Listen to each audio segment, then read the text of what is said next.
Welcome back to our third segment of Conversations. Now, Archbishop Kurtz, this segment is really special to me. We're going to talk about strategic planning. Oh, that's right up your alley. Now, a whole bunch of people are going to yawn right now and say strategic planning, but actually for us as a diocese, this is a very exciting time. Let me tell you, set the stage, remind everybody what we do.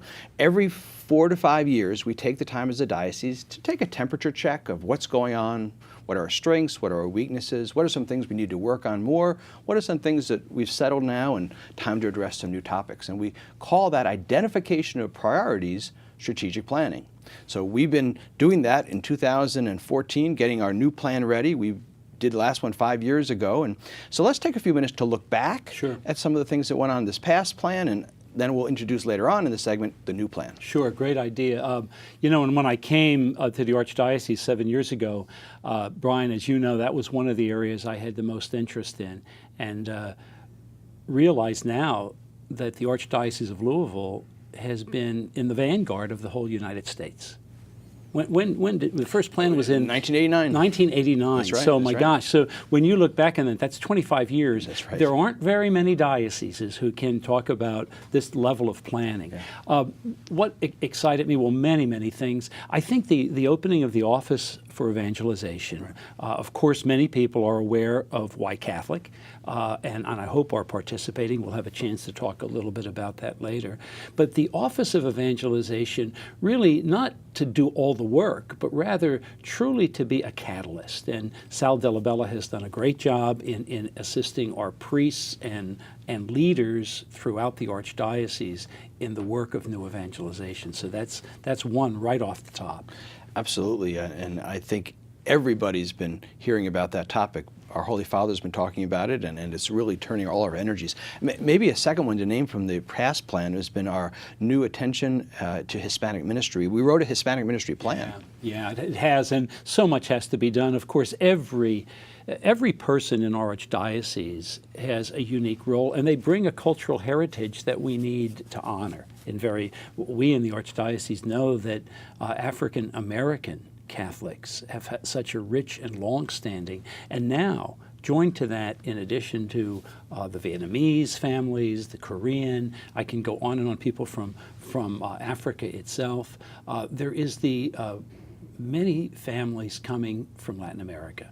And so we've given great attention. We're going to have to give more, of course, both to the gift and to the needs of the Latin American Catholics. I'm blessed to know that in a few months we're going to have 2 priests coming from the Archdiocese of León in the Mexico state of Guanajuato. And that will be a great gift as we build reciprocal relationships with the diocese, the Archdiocese of León. That's terrific. You know what else I want to mention? Yeah, sure. Media, because you've right. been good on that with tweeting and with the Catholic Connection.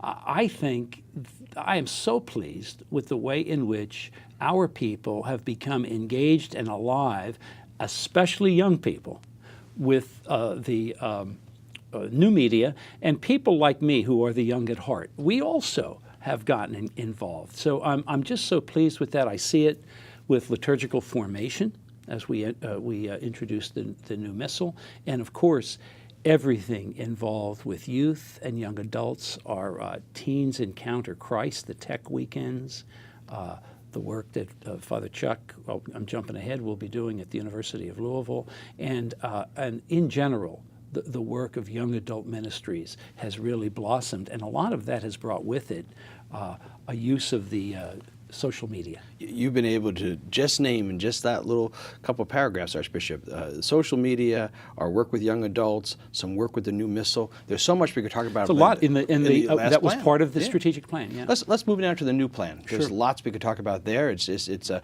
will take us from 2014 to 2019. Has lots of stuff in it. Yeah. Let's talk about a few things. You know what came back right away was evangelization again. Yeah. That's important for us to focus on that. And then there was other topics like leadership development, diversity, Catholic schools, focus on 2 sacraments, baptism and marriage. Let's take apart a couple of those. That'll be good. Let me say something about evangelization, because sometimes people make the mistake. They think, well, there's an office of evangelization, so thank God I don't have to do any work. That's right. Well, it's just the opposite.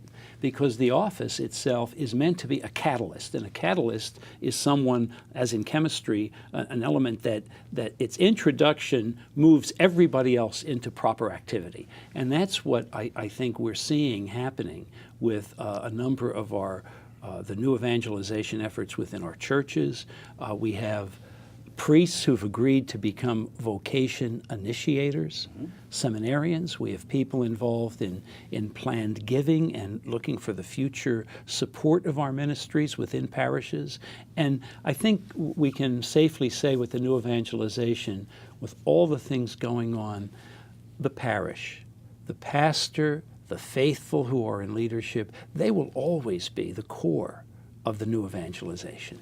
You know, Archbishop, new evangelization teaches us so many things, but it has also taught us some areas we need to give new attention to. And two are follow-up to sacraments. And the two that our strategic plan talks about is, what do we do after a couple is newly married?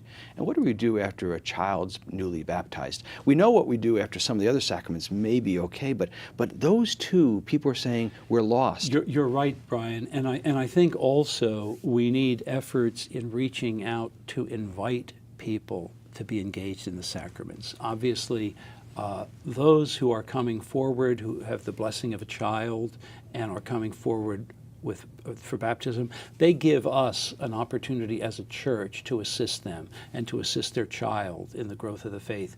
But also we need to find ways to reach out and invite people to come. Part of the reason for the blessing of the child in the womb was precisely to help people begin to think about the gift of baptism. The same is true for marriage, helping couples after they get married, but also the work we're doing. For example, isn't it in 8th grade that in our Catholic schools and religious education we have the theology of the body? It's helping our young people have a healthy understanding of sexuality and of the vocation, which is the gift of married love. Absolutely. You know, there's almost 100 initiatives in the new plan, so we'll be talking about that in future shows, no doubt. But let's talk about one more thing today, which is this is the last season of Why Catholic? And that's called for by the last plan and pulled through to the new plan. And this last year's theme, this last segment, is on conscience formation and morality. Talk to us a little bit about that. Well, the big news is to say to people who have not been engaged in Why Catholic, because this would be the final of 4 years, they're going to ask, is it too late for me to get involved? Good news. It's not too late. That's right. This is the time to become involved. And in many ways, this may be the most engaging. I think in another segment, we'll be talking more in depth about it, but the conscience formation and morality talks about how we make good and healthy decisions in our age. It tells you lots more good things to talk about ahead. Everybody, thanks for being with us at this show, Conversations with Archbishop Kurtz. Look for you again on the air, and as we talk with our Archbishop and the local faithful about the life and ministries in our church here in Louisville and beyond. Thanks for being with us.